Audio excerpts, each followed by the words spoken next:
This is Chapter 2, Beginning of the Global Age.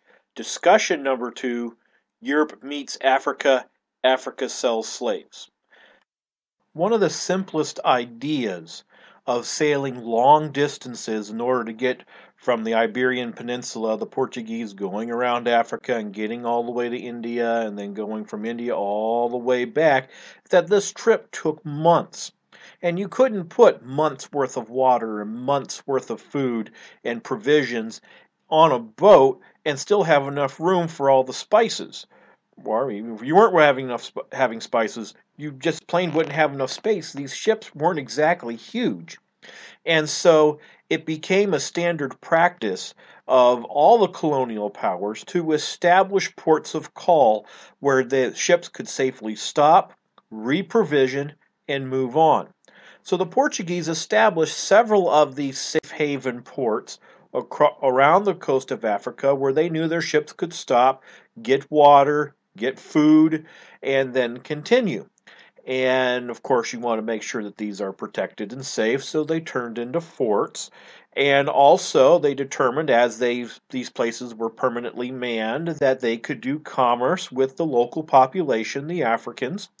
And the Africans soon figured out that they could get cool stuff like guns and tools and other things they might need and they'd give gold for it, or they'd give ivory for it. And the Europeans loved it, and they paid a premium for it.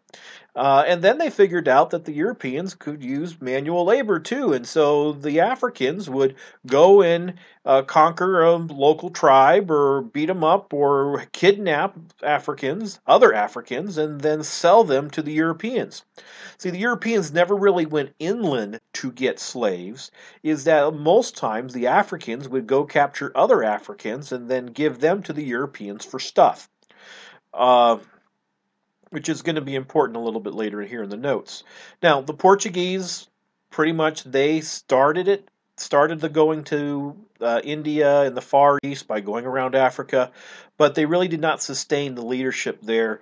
They simply didn't have the infrastructure, they didn't have the manufacturing or anything else in order to take advantage of that, and other countries such as the British, the Dutch, and the French took over these Portuguese forts as the Portuguese started losing their significance.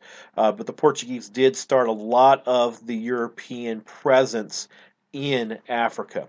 One specific group of people I want to tell you about in Africa was in South Africa. They were called the Boers. They were from Holland. The Netherlands is another name for that. We refer to them as the Dutch. Planted themselves in the southern tip of Africa to establish themselves as a independent living that would live there to replenish the Dutch ships as they went around Cape Town.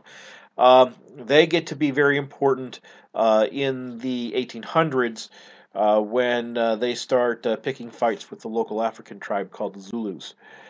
While other countries establish their dominance of the South African area, it is their establishment of their culture and their way of doing things that has a heavy influence in what we now know as South Africa.